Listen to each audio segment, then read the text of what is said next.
जय हिंद। मैं हूं स्वप्निल तिवारी। सकार एकेडमी में आप सभी का फिर से स्वागत करता हूं।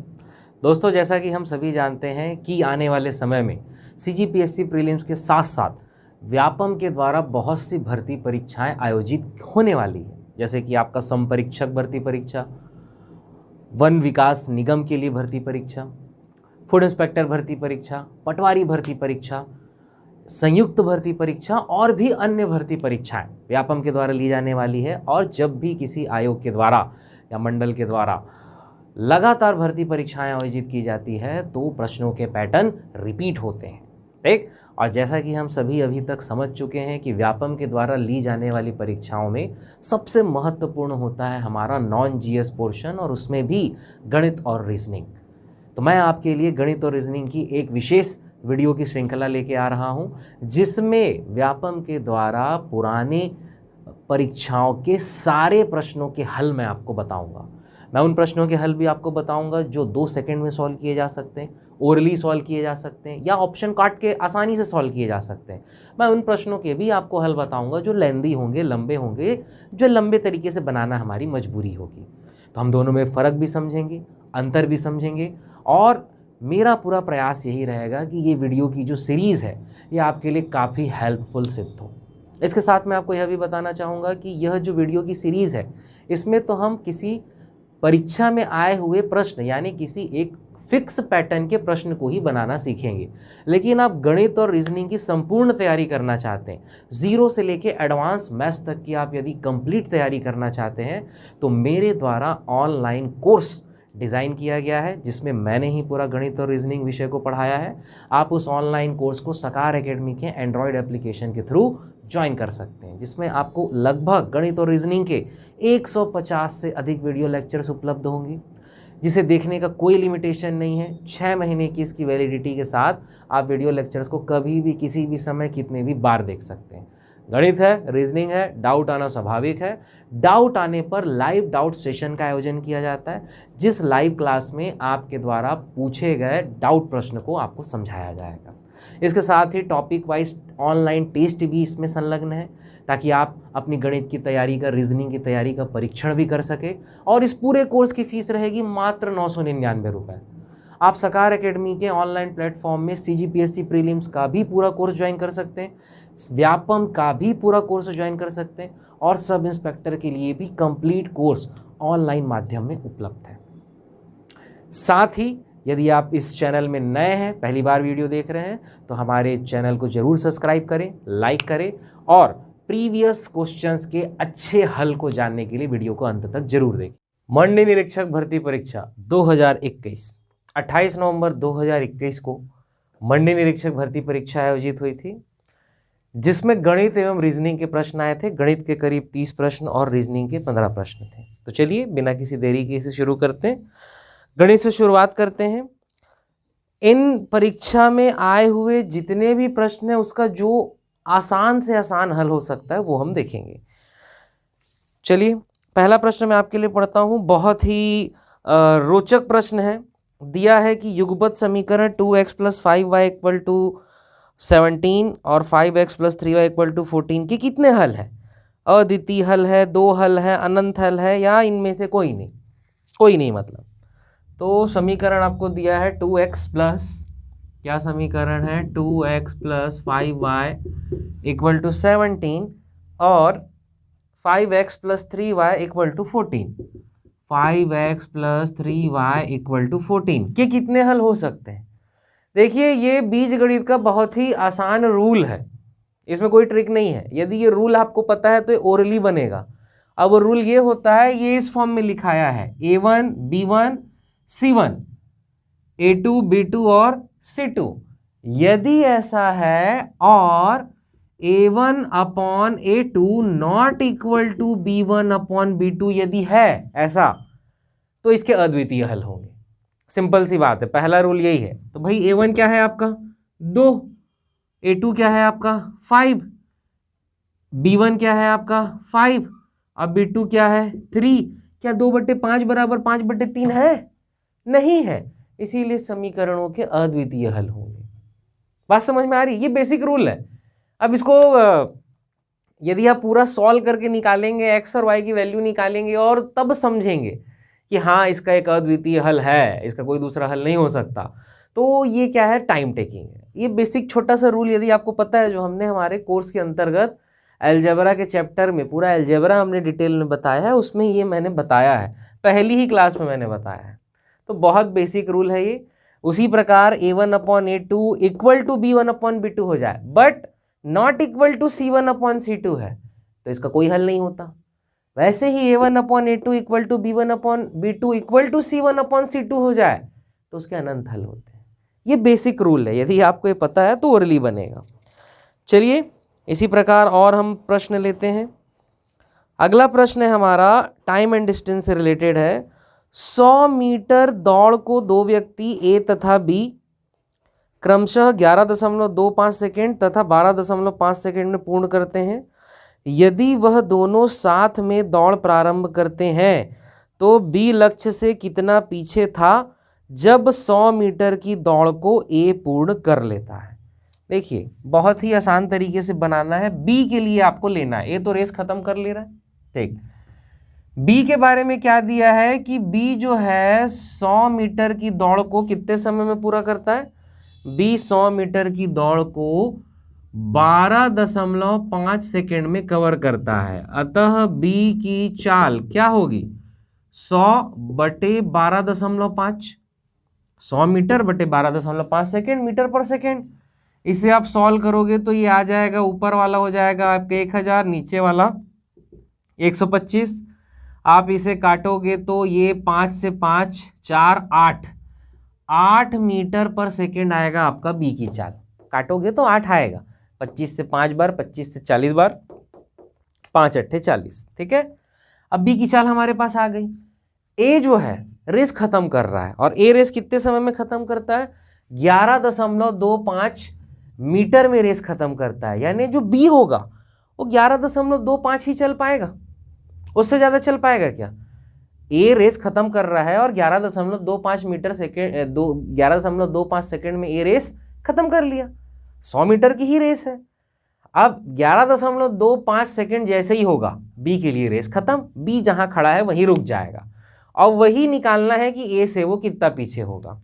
तो आप निकाल दो कि 11.25 सेकेंड में बी द्वारा तय की गई दूरी, और दूरी बराबर क्या होता है, चाल गुणित समय। चाल आपका कितना है 8 और समय कितना है भैया 11.25।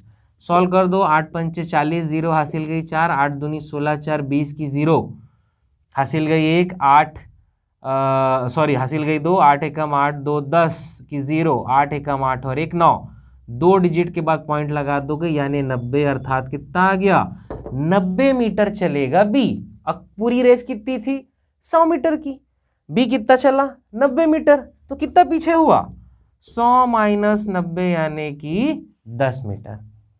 आपका आंसर बनेगा। ठीक है, चलिए आगे चलते हैं। अगला प्रश्न है, समान लंबाई की दो रेलगाड़ी समांतर लाइनों पर एक ही दिशा में क्रमशः 46 किलोमीटर प्रति घंटा तथा 36 किलोमीटर प्रति घंटा की गति से चल रही है। तेज चलने वाली रेलगाड़ी धीमी चलने वाली रेलगाड़ी से 36 सेकेंड से आगे निकल जाती है। प्रत्येक रेलगाड़ी की लंबाई कितनी है। चलिए देखते हैं, बहुत आसान प्रश्न है ये भी।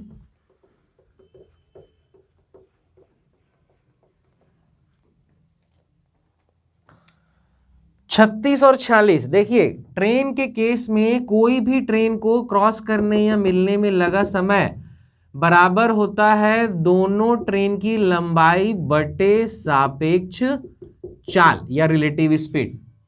ठीक, आप दोनों को क्रॉस करने या मिलने में लगा समय आपको कितना दे दिया है 36 सेकंड दे दिया है। दोनों ट्रेन की लंबाई समान है। मान लो एक ट्रेन की लंबाई L है तो दो ट्रेन की लंबाई कितनी हो जाएगी 2L हो जाएगी बटे सापेक्ष चाल। सापेक्ष चाल यदि सेम डायरेक्शन में जा रहे हैं तो दोनों चाल को घटाते हैं, अपोजिट डायरेक्शन में जा रहे हैं तो दोनों चाल को जोड़ देते हैं। और हमारे प्रश्न में क्या लिखा है, समान लंबाई की दो ट्रेन समांतर लाइनों में एक ही दिशा में जा रही है तो दोनों चाल को घटा दोगे तो 46 माइनस क्या कर दोगे 36। चूंकि ये किलोमीटर पर आवर में है और ट्रेन की लंबाई किलोमीटर में नहीं होती, मीटर में होती है, और ये 36 भी आपको क्या दिया है, सेकंड में। तो ये किलोमीटर पर आवर है, तो इसे मीटर पर सेकंड में कन्वर्ट करने के लिए क्या करोगे, गुणित 5/18। बस सॉल्व कर देना है इसको। तो देखिए इसे सॉल्व करोगे तो बहुत आसान है। ये 5/18 जो है 18 ऊपर चल देगा, ठीक, और नीचे जो है आपका 46 - 36 यानी कि कितना हो जाएगा आपका 10। डायरेक्ट कर दिए, ठीक।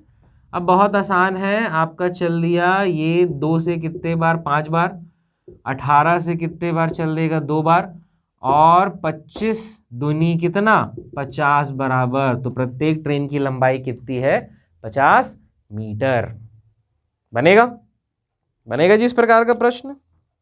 चलिए उसके बाद एक इंटरेस्टिंग प्रश्न है, देखते हैं उसे। उसको बनाने का तरीका भी बहुत इंटरेस्टिंग रहेगा। मैं आपको जितना शॉर्ट मेथड हो सकता है वो बताऊंगा, और किसी भी क्वेश्चन का डिटेल मेथड यदि आपको जानना है तो उसके लिए हमारा कोर्स है, आप ऑनलाइन कोर्स ज्वाइन कर सकते हैं। प्रश्न में लिखा हुआ है कि एक व्यक्ति 3,000 रुपये 3 वर्ष के लिए, एक व्यक्ति जो है 3,000 रुपये 3 वर्ष के लिए देता है, तो एक व्यक्ति को 3,000 रुपये 3 वर्ष के लिए लेने पर 3,540 रुपये, 3,540 रुपये। उसी प्रकार 6,000 रुपये 2 वर्ष के लिए लेने पर 6,720 रुपये। उसी प्रकार 5,000 रुपये 5 वर्ष के लिए लेने पर 6,500 रुपये वापस करना पड़ता है, तब उसे किस प्रकार का ब्याज लग रहा है, ये प्रश्न है।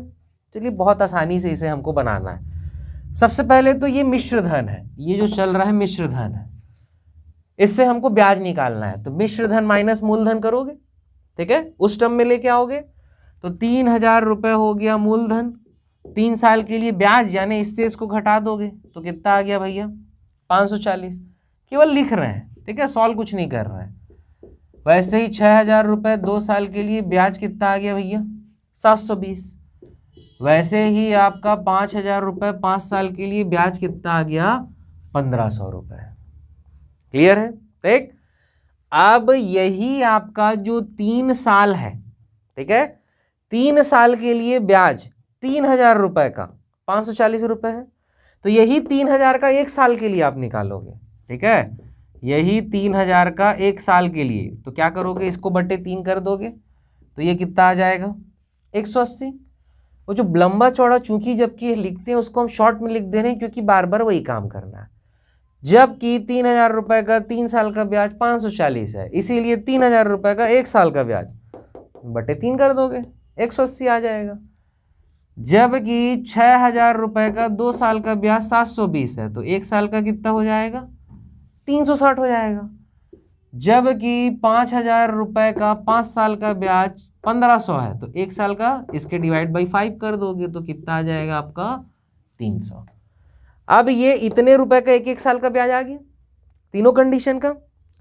अगर ब्याज समान आएगा, जैसे कि यहाँ 180 है, यहाँ 360 है, यहाँ 300 है, ब्याज अलग अलग है, आखिरी तक यदि ब्याज समान आया तो इसकी साधारण ब्याज की दर है, और अगर ब्याज अलग अलग आया तो चक्रवृद्धि ब्याज की दर है। बहुत आसान है ये, ठीक है। अब सीधी सी बात है, ये 3,000 है, ये 6,000, ये 5,000 है, तो ब्याज तो अलग आएगा ही, मूलधन ही अलग है। हमको मूलधन सेम बनाना पड़ेगा। अगर सेम ब्याज है कि नहीं चेक करना है तो भाई मूलधन भी सेम होना चाहिए, समय भी सेम होना चाहिए। तो समय तो हमने सेम कर दिया, पहले जो 3, 2 और 5 समय था, अब हमने समय 1, 1, 1 कर दिया। अब मूलधन भी सेम होना चाहिए। तो सिंपल सी बात है, 3,000 है, 1,000 का गुणनखंड है, ये भी 1,000 का गुणनखंड है, ये भी 1,000 का, इसको 1,000 में व्यक्त कर दो तो 3 को इसमें डिवाइड करना पड़ेगा, यानी 3,000 रुपये में 180 रुपये ब्याज आता है। तो 1,000 रुपये में 1 साल का कितना ब्याज आएगा, 60 रुपये, 180 बटे 3 कर दिए। वैसे ही 6,000 रुपये में 6,000 रुपये में 1 साल में 360 ब्याज आता है, तो 1,000 रुपये में 1 साल, 6,000 बटे कितना कर दोगे, ये 360 बटे कितना कर दोगे, 6, 360/6 यानी ये भी 60 रुपये आ गया। उसी प्रकार 5,000 रुपये एक साल में 300 रुपये ब्याज है, तो 1,000 रुपये एक, अब ये 5 से डिवाइड कर दोगे तो 5 छक्का 30, 60 रुपये। तो देखिए अब मूलधन भी समान हो गया है, समय भी समान हो गया है, तो ब्याज की गणना में हम तुलना कर सकते हैं। तो हाँ, इसका भी 60 रुपये है, इसका भी 60 रुपये है, इसका भी 60 रुपये है, अर्थात तीनों साधारण ब्याज की दर से उधार लिया गया था। तो आपका जो ऑप्शन दिया गया है कि किस प्रकार का ब्याज लग रहा है, साधारण ब्याज, चक्रवृद्धि ब्याज, मिश्रित ब्याज, इनमें से कोई नहीं भैया, साधारण ब्याज लग रहा है। समझ आया? वो चूंकि जबकि लेके ही सिंपल सॉल्व करना है, उससे बेटर तरीका है ऐसा लिखो। कॉन्सेप्ट क्या है कि पहले आप समय को बराबर कर रहे हो, ठीक है भाई, मूलधन भी अलग है, समय भी अलग है, मिश्र धन भी अलग है, कैसे पता चलेगा? तो पहले मिश्र धन को तो ब्याज निकालना पड़ेगा, निकाल दिए, फिर समय को बराबर कर दिए, सबको 1-1 साल के लिए निकाल दिए, फिर मूलधन को भी बराबर कर दिए, आ गया आपका आंसर। बनेगा? इसको और भी शॉर्ट किया जा सकता है, लेकिन आप इसे समझिए पहले। चलिए, और शॉर्ट यदि आपको जानना है तो ऑनलाइन कोर्स है हमारा। खैर, आगे चलते हैं। एक बड़ा क्वेश्चन है, उसे देखते हैं। इसी प्रकार का है, थोड़ा बड़ा है, पर उसे भी हम बहुत शॉर्ट तरीके से आपको समझाएंगे। प्रश्न हमको लिखना पड़ेगा। प्रश्न कुछ इस प्रकार का है कि 1 - 1/2 का स्क्वायर इंटू 1 - 1/3 का स्क्वायर इंटू 1 - 1/4 का स्क्वायर से लेकर कहाँ तक है, 1 - 1/19 का स्क्वायर इंटू 1 - 1/20 के स्क्वायर तक की वैल्यू क्या होगी, ये आपसे पूछ रहा है। ठीक है, बहुत ही आसान प्रश्न है। ऐसे प्रश्न देख के एग्जाम में घबराहट हो सकती है, कोई घबराने की बात नहीं है। कोई भी प्रश्न कठिन तभी तक है जब तक आपने उसे बनाने का प्रयास नहीं किया है, आपने उसको बनाना नहीं सीखा है। जिस दिन वो वैरायटी आप बनाना सीख जाएंगे और प्रश्न आपके लिए आसान हो जाएगा। जैसे यहां पे यदि आप गौर करेंगे तो आपको एक फॉर्मूला तो पता ही है, a² - b² बराबर a+b इंटू a-b होता है। ये बेसिक फॉर्मूला तो आपको पता ही है।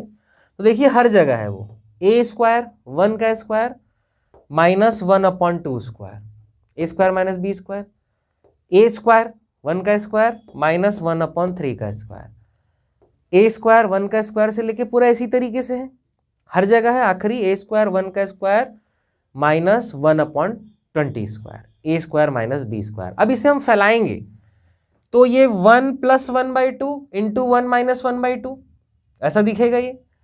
वैसे ही ये भी 1 - 1/3 into 1 + 1/3, 1 - 1/4 plus 1 + 1/4, sorry into 1 + 1/4, a+b into a-b के फॉर्म में लिखा जाएगा। ठीक है, वैसे ही ये आपका 1 - 1/19 इंटू 1 + 1/19, 1 ऋण 1/20 गुणित 1 धन 1/20, a² - b² equal to a+b into a-b, इस फॉर्म में हो सकता है। अब इसको शॉर्ट करना है, नहीं तो बहुत लंबा लिखाएगा ये। शॉर्ट हम ऐसे करेंगे कि हर माइनस वाले को एक तरफ और प्लस वाले को एक तरफ लिखना है। कैसे? देखिए, ये आप पहले लिख दीजिए प्लस के लिए 1 + 1/2, ठीक है। वैसे ही आपका होगा 1 + 1/3, वैसे ही 1 + 1/4 से लेकर कहाँ तक 1 + 1/20, और इसी में क्या गुणा हो रहा है, माइनस वाला।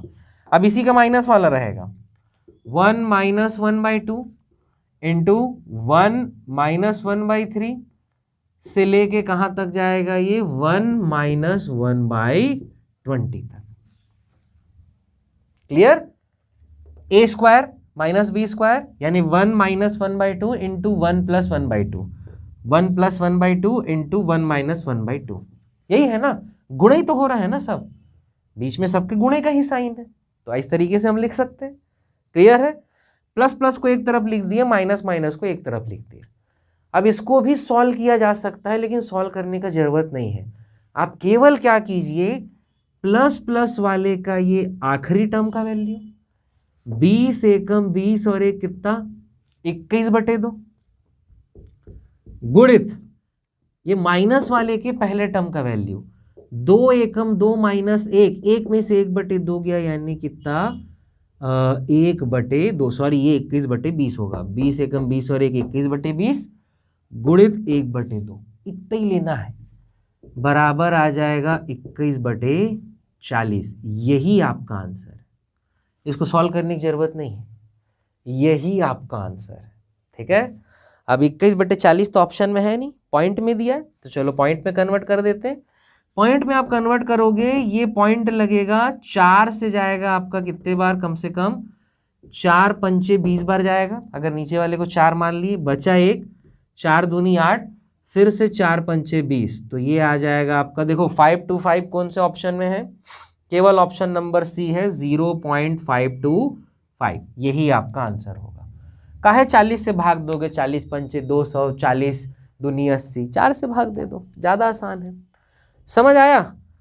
अब इसको डिटेल में कैसे सॉल्व करते हैं जानना है, तो वही हमारा ऑनलाइन कोर्स है, हम आपको जितना शॉर्ट मेथड, इवन ये वाली लाइन हम आपको शुरू में ही बता सकते हैं कैसे, वो भी जान लीजिए। देखिए क्या करना होता है, यहाँ आखिरी आपका क्या है 20, यदि सारे माइनस हो रहे हैं, यदि सारे माइनस हो रहे हैं तो ये आखिरी वाले को आपको प्लस करके लिखना है।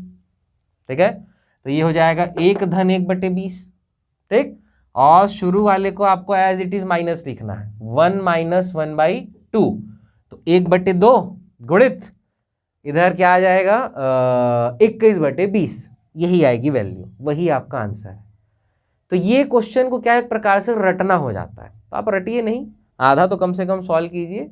उसके बाद का भी हम मेथड बता दे रहे हैं, कोई कठिन नहीं है। देखिए ये आ जाएगा 2 एकम 2 और 1 3/2, 3 एकम 3 और 1 4/3, 1 2 हम लिख के बता रहे हैं, 2 एकम 2 और 1 कितना 3/2, गुणित ये क्या होगा 3 एकम 3 और 1 4/3, 4 एकम 4 और 1 कितना 5/4। तो देखिए हर अगला कटते जाएगा इस प्रकार, ये आखिरी का आपका क्या है जो 19 वाला रहेगा नंबर यहाँ पे, वो तक कट जाएगा, इस तरफ सिर्फ बचेगा 21/20 यहाँ वाले में। ये सब ऐसा लाइन से आप फैलाएंगे ना तो कटते जाएगा। सेम यहाँ पे भी लाइन से कटते जाएगा, केवल शुरू वाले का 1/2 बचेगा, बाकी वो आखिरी 20 तक सब कट जाएगा। तो चूंकि इस तरीके से सब कट जाता है तो हम उस पार्ट को स्किप कर दिए, शॉर्ट हो गया। बनेगा बनेगा, पहले प्लस वाले का आखिरी लिखना है, माइनस वाले का पहला। यदि माइनस वाले को आप पहले लिख रहे हो तो माइनस वाले का पहला लिखना है, प्लस वाले का आखिरी, ऐसा याद रखना है। बनेगा इस प्रकार का। चलिए अगला प्रश्न आते हैं, एलसीएम एचसीएफ से रिलेटेड प्रश्न है। प्रश्न है 12 के 2 गुणजों का लघुत्तम समापवर्त 1056, एलसीएम 1056 है। यदि इनमें से एक संख्या 132 तथा दूसरी संख्या निम्न में से क्या होगी। ठीक है, तो दूसरी संख्या निम्न में से क्या होगी। बहुत आसान है, दो संख्याओं के एलसीएम और एचसीएफ का गुणा बराबर होता है दोनों संख्याओं का गुणनफल। दोनों संख्याओं का एलसीएम, यही ए और बी दो संख्या, दोनों संख्याओं का एलसीएम गुणित दोनों संख्याओं का एचसीएफ बराबर दोनों संख्याओं का गुणनफल होता है। अब इसमें से आपको क्या क्या दिया है, 12 के 2 गुणजों का एलसीएम दिया है 1056। ठीक है, चूंकि 12 के ही वो 2 गुणज है तो उनका एचसीएफ 12 ही होगा, तो एचसीएफ क्या है 12, यही समझना है प्रश्न में। यदि एक संख्या 132 है तो दूसरी संख्या क्या होगी, यही निकालना है। प्रश्न में कुछ नहीं बचा, अब सॉल्व कर दो आप। 12 से ये जाएगा 11 बार, ठीक है, 11 से इसको कटना पड़ेगा, 11 से कितने बार जाएगा, 11 निया 99, 11 छक्के 66, 96। आपको ऑप्शन देखिए, ऑप्शन नंबर सी 96। इसको ज़्यादा सॉल्व करने की ज़रूरत भी नहीं था। कैसे भाई, ये देखिए यहाँ आपका 11 आ गया है तो आखिरी में 6 है तो कुछ 6 बार ही कटेगा, जो भी 6 आएगा, 96 आता, 106 आता, कुछ भी आता, आखिरी इकाई में 6 ही आता। और इकलौता ऑप्शन है जिसके इकाई में 6 है। ऐसा तेजी से बना के भी आगे बढ़ा जा सकता है। चलिए आगे प्रश्न में आते हैं। जियोमेट्री से संबंधित कुछ कुछ प्रश्न आए थे, तो जियोमेट्री के प्रश्न मैं आपको बताता हूं। हम जियोमेट्री से संबंधित 3-4 प्रश्न हैं इस परीक्षा में, लाइन से हम उन्हें ही देख लेते हैं। बहुत ही आसान प्रश्न आया था, आपको एक पैरेलल लाइन दे दिया है इस प्रकार से, और यहाँ पे दे दिया है ये है एंगल 2, ये है एंगल 1 और ये वाला एंगल आपको दे दिया है कितना, 30 डिग्री।